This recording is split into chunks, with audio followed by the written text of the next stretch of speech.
Bonjour Dominique. Une petite question, plein de questions pour éclaircir un petit peu, savoir ce que c'est que la gentilhommière et tout ça. Par exemple, pourquoi était-il urgent de rouvrir la gentilhommière? Rouvrir la gentilhommière, il y a une raison très simple, hein, c'est qu'on arrive à la saison touristique et qu'on voyait que la gentilhommière restait fermée, donc il y avait une question d'urgence de l'ouvrir maintenant, le plus tôt possible, pour pouvoir au moins assurer le mois de juillet, le mois d'août et puis le début de l'année scolaire avec l'arrivée de la cantine. D'accord. Et donc, quels services seront proposés par la gentilhommière? Alors on reprend exactement les mêmes services que ce que veut cette structure, c'est-à-dire hôtel, bar, restaurant, avec un service supplémentaire qui sera une épicerie qu'on espère pouvoir transformer comme une vraie épicerie sur le village, qui sera dans le même bâtiment que le bar. C'est-à-dire que le bar et l'épicerie vont se séparer la pièce. Et voilà, les fruits, légumes, etc., comme il a pu y avoir pendant la période de confinement chez moi. D'accord, très bien. Et donc, quels seront les horaires et les jours d'ouverture? Tous les jours. On fait le pari que la structure nécessite d'être ouverte tous les jours de l'année, même les petites vacances, les grandes vacances, les samedis, dimanches, mercredis, de 8h du matin à 24h jusqu'à minuit. Ça n'existe pas dans la vallée, parce que ça fait plusieurs années que les gérants de différents bâtiments de toute la vallée ont choisi d'arrêter d'ouvrir le soir. Là, on va essayer d'ouvrir le soir. C'est un pari. Hein. Je pense qu'on va le tenir parce que déjà, depuis le début de la semaine, on est ouvert tous les soirs jusqu'à minuit. Et on a de la clientèle qui arrive jusqu'à minuit. Donc pas plus tard, mais c'est déjà pas mal. Et puis ça évitera pour toutes les personnes qui ont besoin de boire quelque chose le soir, de se dire il n'y a que l'Espagne où on peut trouver un service de ce genre-là. Là, il y aura aussi en France, désormais. D'accord. Et c'est un gros programme déjà. Pourriez-vous, par exemple, accueillir d'autres activités comme des jeux de plateau, le 421, des belotes ou des choses comme ça? Oui, c'est évident puisque l'objectif premier de la réouverture de la gentilhommière, c'est que ce soit avant tout un lieu de vie pour le village. Donc effectivement, tous les projets ou tous les partenariats qu'il pourrait y avoir avec des gens qui seraient intéressés pour monter, moi je ne connais rien sur le 421, hein, mais s'il y a quelqu'un qui est intéressé pour monter un club ou une activité 421 ou un club de velote, c'est le lieu idéal ici. On a des salles pour ça, et puis il suffit de mettre en place des créneaux, et voilà, les gens les utilisent. D'accord, très bien. On va espérer qu'il y ait des gens qui soient intéressés par ça et qui viennent nous contacter, ça serait impeccable. 421 ou d'autres choses. D'accord. À votre avis, les autres gérants qui ont pris la gentilhommière ont rencontré des difficultés et ils sont tous partis. Est-ce que vous avez une idée de ce qui n'a pas marché les dernières fois? Sur les 6 dernières années, effectivement, hein, c'est un constat qu'il faut faire. Hein. Sur les 6 dernières années, il y a eu 5 gérants différents. Effectivement, on peut tout à fait voir que c'est des personnes, parce qu'on est un petit village, on est en fond de vallée, c'est une situation économique qui n'est pas facile à gérer. Une personne seule ne peut pas tenir un établissement comme celui-là, il faut être au minimum 2, mais au minimum 2, ça veut dire qu'il faut s'investir de façon très très importante. C'est pour ça que l'idée qu'on a derrière la tête, c'est effectivement qu'il puisse y avoir peut-être un couple qui prendra la gestion de la maison sur du long terme, mais il faut qu'il soit secondé par une équipe de personnes qui auront des envies de faire, qui peuvent les libérer de temps en temps. Tout le monde a droit quand même aussi d'avoir du temps de repos, où on ne peut pas fonctionner de 8h à minuit tous les jours de l'année. Donc effectivement, il va falloir que d'autres personnes s'investissent. Actuellement, pour l'instant, on a déjà une personne salariée et des personnes qui viennent intervenir ponctuellement ou sur du plus long terme. Hein. Le cuistot est complètement bénévole, mais parce qu'on se lance. On n'a pas de trésorerie au départ, donc on fait avec des petits bouts de ficelle au départ. Mais je pense que c'est très rapidement qu'on va faire un appel aux bonnes volontés de la région pour seconder, pour constituer une équipe de personnes qui portent cette structure à tous ensemble. D'accord. Et pour la sculpture, aujourd'hui, c'est une association loi 1901 qui gère l'établissement. Ça change quoi par rapport aux précédents gérants? Déjà, il y a une souplesse de fonctionnement d'être en association 1901. Mais de toute façon, que ce soit une association loi 1901 qui gère actuellement, c'est tout simplement parce que c'est transitoire. Il faut bien voir que nous, on a pris la gérance à partir du 10 juillet et jusqu'au 18 octobre. Maintenant, on a donc 3 mois pour, avec les personnes volontaires qui veulent s'engager dans le projet, construire un nouveau projet qui commencera le 19 octobre. Et qui sera, de toute façon, dès le départ, ça c'est un principe qu'on a pris au départ, qui sera un projet soit sous forme d'association 1901, mais une autre, parce que l'association Transhumance qui gère actuellement n'a pas vocation à gérer un hôtel-restaurant pour tout le temps. Là, c'est juste transitoire, pour préparer l'avenir. Et donc l'avenir, je pense que ça sera soit sous une forme associative, soit sous une forme coopérative. Il y a des entreprises coopératives qui existent, composées de sociétaires, et ça existe dans plein de sujets, puis c'est pas nouveau, les coopératives. Donc ça sera sûrement sous cette forme-là que ça va se lancer. D'accord, oui, parce que actuellement c'est l'association Transhumance donc, qui a pris la gérance et qui a été fondée en 1998, 98, je pense, et qui a pour but de favoriser, soutenir et éventuellement promouvoir les actions de lien social.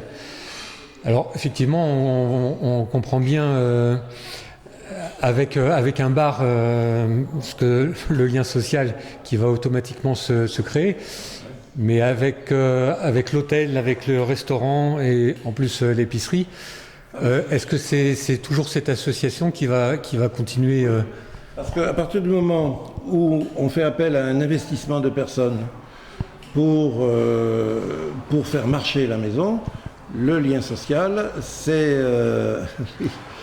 le maire qui passe pour servir des boissons à la terrasse. Le lien social, c'est de travailler ensemble dans un projet commun. Et le fait d'avoir un restaurant, un hôtel, c'est juste un outil, un support pour pouvoir travailler ensemble. Le bar, effectivement, les gens du village, les touristes, les randonneurs qui passent, se retrouvent, c'est le lieu. Mais c'est pas uniquement un lieu, le lien social, c'est aussi faire des choses ensemble. Et gérer cette structure ensemble pour pouvoir y développer des activités, et bien, ça se fait à plusieurs. Et ça, c'est du lien social. D'accord. Bon, très bien. Cette association, c'est une association à but non lucratif. Oui. Donc, que deviendraient d'éventuels bénéfices? Seraient-ils utilisés par l'association pour d'autres buts que le fonctionnement de la gentilhommière ou que des choses comme ça? Là, tu parles pour l'association de Transhumance qui a donc la gérance de la structure pour 3 mois. Tu as dit d'éventuels bénéfices. J'espère qu'ils ne seront pas éventuels, j'espère qu'ils seront réels. Et si effectivement il y a des bénéfices qui sont dégagés, eh bien c'est quand on cessera l'activité de gérance, les bénéfices, on les rétrocédera à la mairie pour que la mairie, dans le but, que la mairie les rétrocède à elle, à la future structure qui va prendre en charge la maison.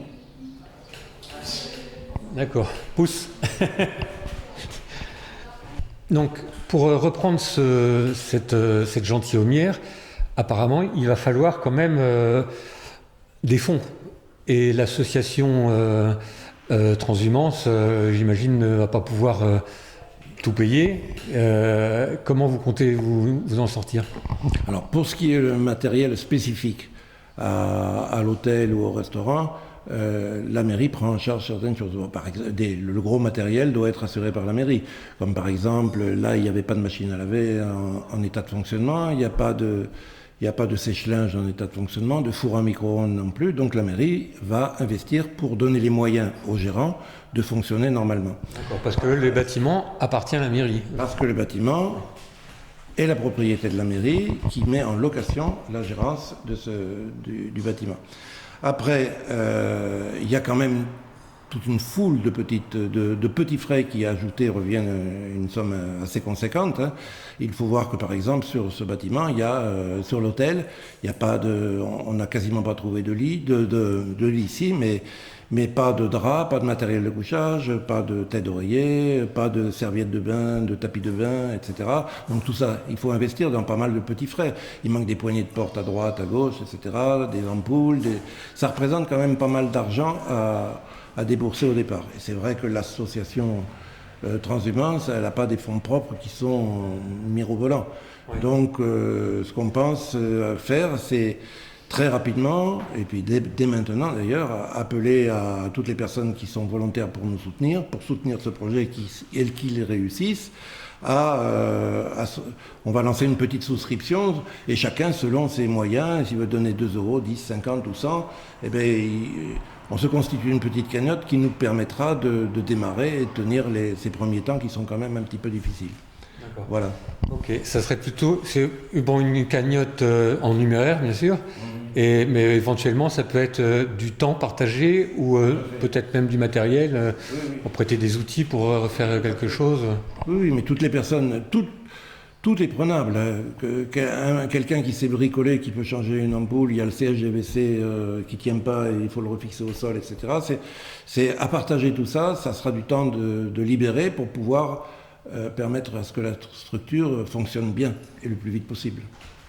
C'est sûr que c'est une activité très spécifique dans le fonctionnement de Transhumance. On n'a jamais fait de gestion d'hôtel, restaurant, une grosse structure comme ça. On soutient des activités ou des animations ou des projets qu'il y a sur le Comminges en général, pas sur Fos en particulier. Mais c'est une grosse structure comme ça, c'est sûr qu'on ne l'a jamais fait. Et c'est pas d'autres... si effectivement il y a des bénéfices qui sont réalisés, ils partiront pas dans d'autres projets. Le projet, c'est de faire d'ici, de la Gentilhommière, un lieu vivant, où il y a des spectacles, où il y a des gens qui viennent en vacances, où des gens viennent se rencontrer, etc. D'accord, oui, ce serait un projet vraiment autonome, et non pas une chose en plus fondue dans l'association avec d'autres choses. S'il devait y avoir des déficits d'ici le 18 octobre, c'est les fonds propres de l'association qui les épongeraient. C'est-à-dire qu'on ne ferait pas appel à la mairie, etc. On ne se retrouverait pas à avoir des dettes.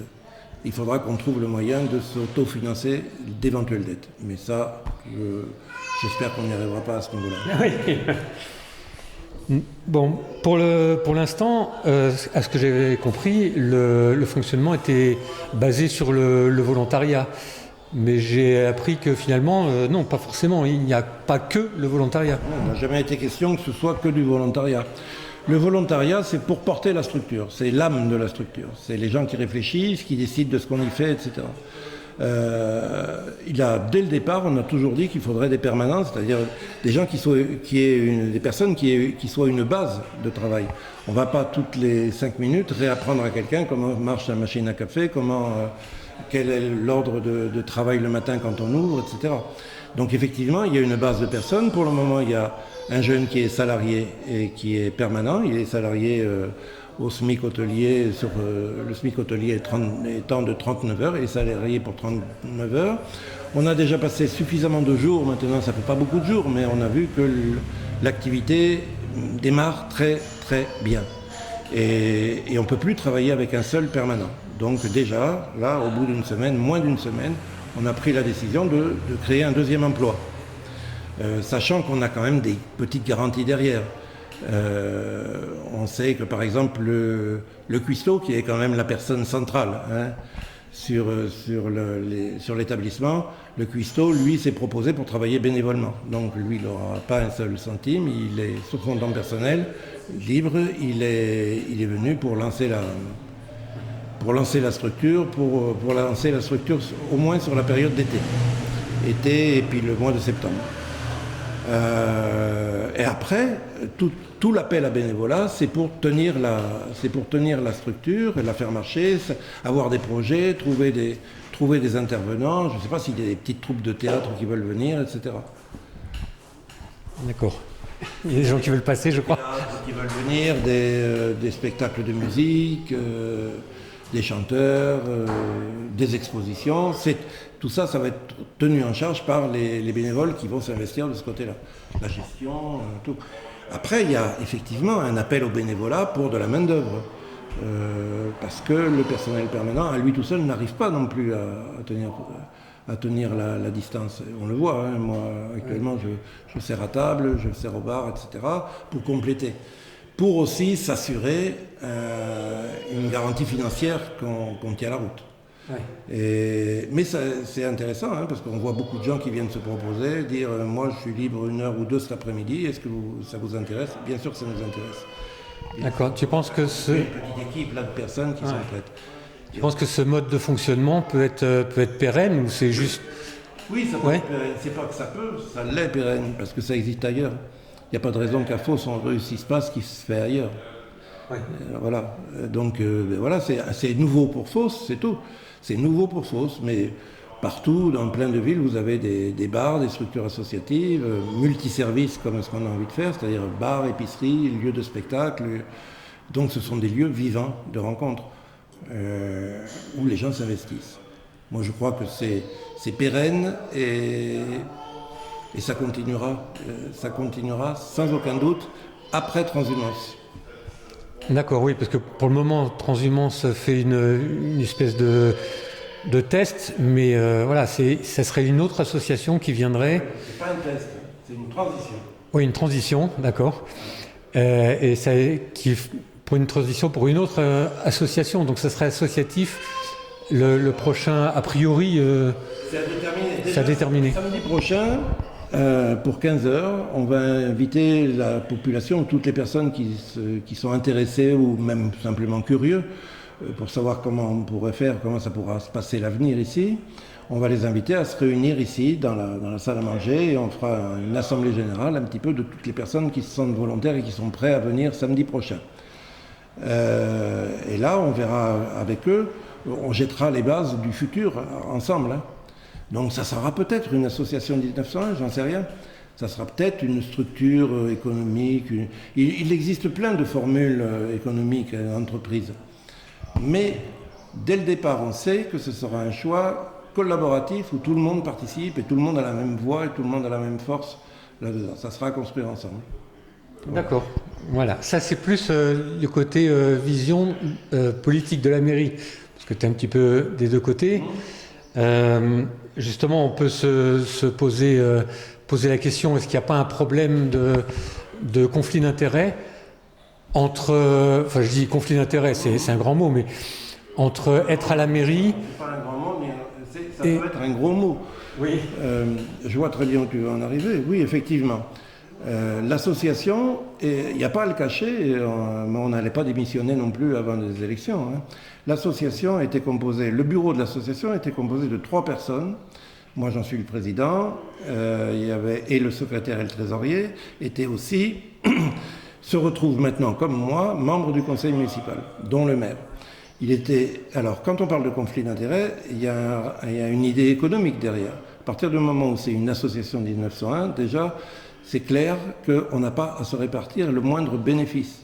Donc déjà, le premier problème, c'est conflit d'intérêts. Il n'y en a pas dans le sens où il n'y aura pas de dégagement de bénéfices dont on pourrait tirer profit pour nous-mêmes.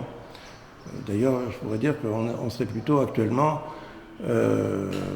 l'association est plutôt redevable de notre main-d'œuvre qu'autre chose. Hein. Ouais. Mais pour que les choses soient plus claires, effectivement, sur les 3 personnes que je viens de dire, c'est-à-dire Jean-Christophe Cerciat, Pascal Pénétro et Dominique Boudonnet, il y en a 2 qui vont laisser leur place, là, très rapidement, dans les jours qui viennent, qui vont laisser leur place de l'association, qui vont démissionner du poste de bureau, qui resteront de simples adhérents. Et moi je reste, et qui vont être remplacés par d'autres personnes qui vont se proposer pour ça. Et comme ça, il n'y aura plus d'histoire. Moi, par contre, je tiens à y rester parce que cette association, je la porte à bout de bras depuis 1998. Donc, pour plein d'activités ou d'autres activités qu'il y a sur le Comminges. Et je ne veux pas non plus les laisser tomber parce que c'est moi qui les tiens, ces activités. Ouais. Donc je reste le président et de toute façon, au mois d'octobre, Transhumance n'aura plus aucun rapport de gestion avec cet établissement. D'accord. Bon, je pense que c'est clair. Oui, parce que conflit d'intérêts, il peut y avoir effectivement, comme tu faisais allusion à des conflits financiers, mais si par exemple l'association a besoin de choses, d'un coup de pouce de la mairie, d'une subvention, bon, tu m'as dit que vous ne fonctionnerez pas par les subventions et choses comme ça, que c'est plutôt l'association qui serait les biens propres de l'association. Mais en tant qu'élu, ça pourrait être un problème. Oui, oui. Est-ce que par exemple... Ça ne sera plus nous, c'est tout. Oui, voilà. Ça ne sera plus nous. Ça sera une autre structure, dont je serai peut-être membre, un simple membre. Je ne sais pas quelle sera ma fonction dans cette future structure, mais j'en ai aucune idée. Il faut savoir aussi que Transhumance, depuis qu'elle existe, est une association qui n'a jamais demandé une seule subvention depuis qu'elle existe. Pour une raison politique. C'est-à-dire qu'on ne veut pas être redevable de qui que ce soit. Et jusqu'à maintenant, toutes les activités qu'on mène ou qu'on a menées par le passé n'ont jamais été financées par des fonds publics. Toujours par de la main-d'œuvre, du bénévolat et de la bonne volonté de personnes. Ou des dons, des souscriptions. Ici, il va y avoir un gros projet. Et il va y avoir, de toute évidence, il y a le bâtiment du fond qui est magnifique, que les gens découvrent quand ils passent de l'autre côté de la terrasse.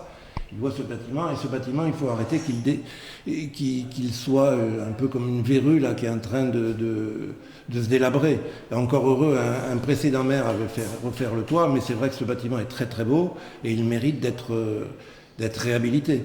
Donc effectivement, il va y avoir un gros projet sûrement de réhabilitation de ce bâtiment qui va nécessiter des coûts. Mais là, ça sera à la future structure de demander, pour ce projet bien précis, d'essayer de voir comment le financer, de faire des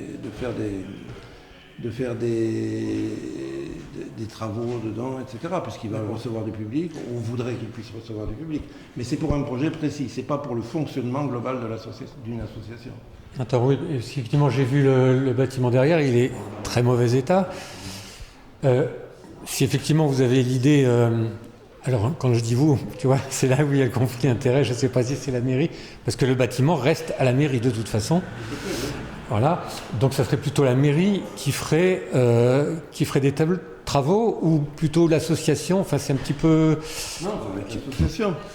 L'association va interpeller différents partenaires, dont la mairie, puisqu'elle est propriétaire du bâtiment.